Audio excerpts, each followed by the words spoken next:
ምኞት አይከለከልም። እስኪ አንዴ እቺ ቪዲዮ አይተናት እንመለስ። እኛሷ ይናቅል ካሳያችሁ ይበቃችኋል። ሌላ ጊዜ በደንብ በሰፊው ከአባቷ ጋር ከኔ ጋር ሆነን ደግሞ በደንብ እንደምትእጇን ይዘን መሃል ላይ ምናምን ነገር ወክስ እናደርግ ምናምን እንታዩን ይመስለኛል።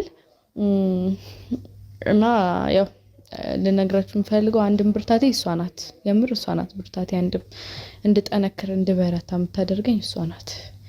ምክንያቱም አንድ የማን ልጅ እንደሆነች ታውቃላችሁ። የአባቷ ልጅ ቀብጥ እንደሱ ግን አስቸጋሪ ናት። ትንሽ ታስቸግራለች። እንደሱ ግን ምንም ብታስቸግር ቀውዳታለሁ።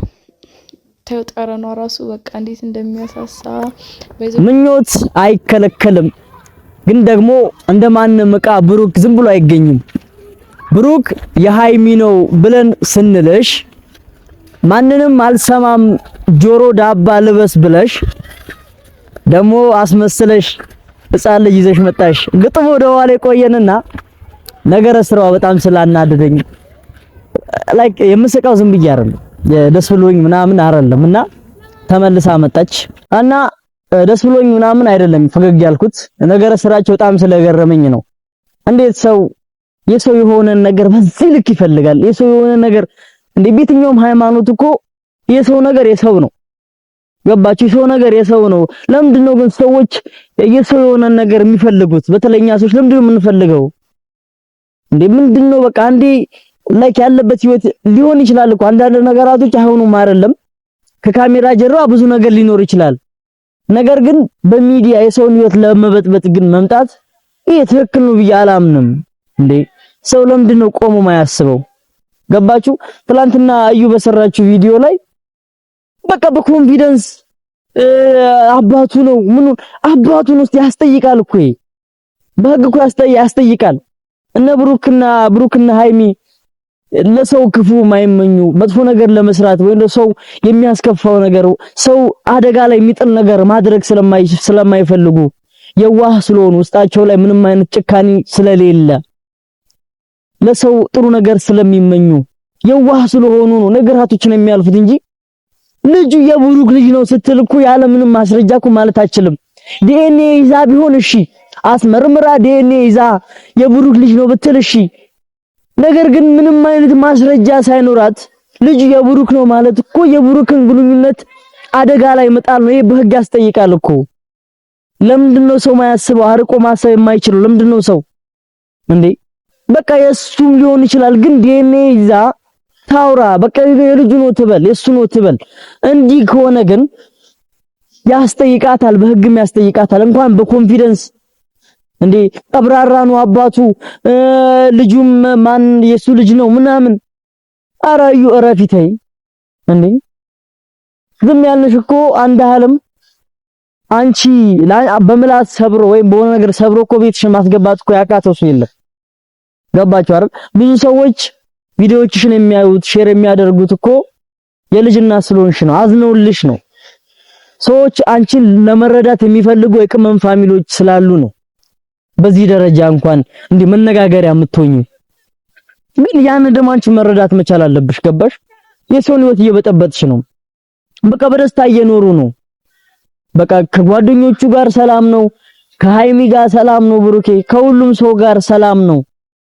ገባሽ? ስለዚህ የሱን ህይወት ለመበጥበጥ አትምጪ ባክሽን። አንድ የሱ ልጅ ከሆነ አይሆንም፣ በፍጹም አይሆንም እኮ ግን ከሆነ ማስረጃ ይዘሽ ልጁ ነው ብትይ እሺ። ግን ማስረጃ ሳይኖርሽ የሰውን ህይወት ለመበጥበጥ መምጣት በጣም ከባድ ነው። ገባችሁ ፋሚሊዎች? እሷ ብቻ አይደለችም ምንቴ እንደገና ኤቢ ደግሞ የሚባል ልጅ አለ። እንዴ የሰው ልጅ ለምንድነው በዚህ ልክ የሰውን ህይወት ለመበጥበጥ የሚመጣው? እንዴ ተከፍሎሽ ነው እናውቃለን እኮ ተከፍሎሽ እንደመጣሽ እናውቃለን። ከዚህ በፊትም እንደዛ ነበር። ተከፍሎሽ ነው የመጣሽው ወደ ብሩክ ህይወት። አሁንም ደግሞ ህይወታቸውን ለመበጥበጥ ተከፍሎሽ ነው የመጣሽው በእርግጠኝነት ማለት ነው እንጂ በሰላም አይደለም። እንዴ ሁለተኛ ደግሞ መናገር የምፈልገው ምንታን እንዴ ምንታ አሁን አዲስ አበባ ገብቷል ምናምን አሪፍ ነው።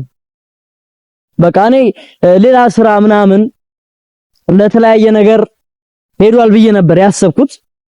ግን አይደለም። እሱም ሄደው ሃይሚን ለማግኘት ነው። እሱም ሄደው ግን እኮ ሃይሚ የብሩክ እንደሆነች ታውቃላችሁ። ለምንድን ነው የምትመጡት? ምን አስባችሁ ነው የምትመጡት እዚህ ድረስ? አላማችሁ ምንድነው?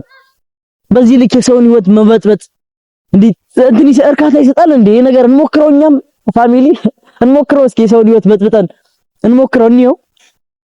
ኧረ አድቡ በቃ የራሳችሁ ህይወት ኑሩ። የራሳችሁ ያላስተካከላችሁት ብዙ ህይወት አለ። እነሱ የራሳቸውን ህይወት እየኖሩ ነው። የሰው ህይወት ላይ አይገቡም። በቃ አንድ የሆነ ነገር እየፈጠራችሁ እንዳትመጡ። እንደገና ደግሞ ብሩክ ጥንቃቄ ማድረግ አለበት። ቤተሰቦች ጥንቃቄ፣ ምክንያቱም ከመቼውም ጊዜ በላይ ጠላት እየበዛ ነው። ከመቼውም ጊዜ በላይ የሆነ ነገር ሀፕን እያደረገ ነው የሚመጣው። ገባችሁኛ? በብሩክና በሃይሚ የሆነ ነገር ላይ መምጣት አንፈልግም። በደስታቸው ነው እንዲህ መምጣት የምንፈልገው። ገባችሁ አይደል? የሆነ ደስታ ሲኖር የሆነ ነገር ደስ ሲል ምናምን በቃ እንደዛ ነው እንጂ አንዳቸው መሀላቸው ላይ የሆነ ነገር ሆኖ ለማስታረቅ ወይ የሆነ ነገር መምጣት አንፈልግም። እኛ የምንፈልገው የሁለቱም ደስታ ነው። ገባቸው? የሁለቱም ሰላም ነው የምንፈልገው። ግን የነሱን ደግሞ ለመመጥበጥ የሚመጡ ሰዎች ግን ሊያድቡ ይገባል። ቤተሰቦች በቃ የራሳቸውን ህይወት ግን አስተካክለው ነው የሰውን ህይወት ለመበጥበጥ የሚመጡት። እኔ ሁሌ ጥያቄ የሚሆንብኝ ነገር የራሳቸው ህይወት የላቸውም፣ ቤተሰብ የላቸውም፣ የሚኖሩበት አላማ የለም። ኦንሊ እነሱን ሀታክ ማድረግ ብቻ ነው። ሃይሚና ብሩክን ሀታክ ማድረግ ብቻ ነው የነሱ ስራ። እንዴ ሊያድቡ ይገባል። በቃ የራሳቸውን ህይወት ይኑሩ። ገባችሁ? ራሳቸው የሰው ህይወት አይበጠብጡ፣ በሰው ህይወት አይመጡ እነሱ። እኔ በጣም ሞዴል ሃይሚና ብሩክ ለብዙ ሰው ሞዴሎች ናቸው። ገባችሁ? ፍቅርን ነው የሚሰብኩት፣ አንድነትን ነው የሚሰብኩት፣ አብሮነትን ነው የሚሰብኩት። ውስጣቸው ላይ ዘረኝነት የለ፣ ምቀኝነት የለ፣ ፍቅር ብቻ ናቸው እነሱ። ግን ለምንድን ነው ጠላት የሚበዛባቸው ቤተሰቦች? እና በቃ ሊያድቡ ይገባል። ብሩክ ሰላሙን የማስጠበቅ ኃላፊነት ያለው ብሩክ ላይ ነው። ስለዚህ ብሩክ ጥንቃቄ ማድረግ አለበት፣ እርምጃ መወሰድ መቻል አለበት እያንዳንዱ አካል ላይ። ገባችሁ? በቃ ምክንያቱም ሰላማቸውን ለማስጠበቅ እንዲህ ማንም እየመጣ እነዚህ እነዛ ብሎ የሆነ ነገር በጥብጦ ምናምን የሆነ ችግር እንዲፈጠር አንፈልግም እኛ። ስለዚህ ሊያድብ ይገባል። በቃ አሪፍ ህይወት ላይ ጀማው ከነ ሚፍታህ ጋር ከነ ፍጹም ጋር ከወንድሙ ጋር ከሃይሚ ጋር ሰላም በቃ አሪፍ ነገር እያየ ነው። አላየችም?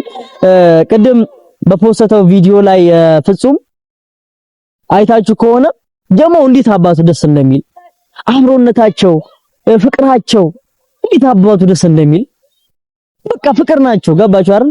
በጣም ደስ የሚል ነገር ነው ያለው አጠገባቸው ላይ። ግን እንደዚህ አይነት እንክርዳድ የሆኑ ነገራቶች ላይ ትኩረት ሰጥተው አንዳንዴ ትንሽ ነው ብለን የተውነው ነገር ትልቅ አደጋ ይዞ ሊመጣ ይችላል።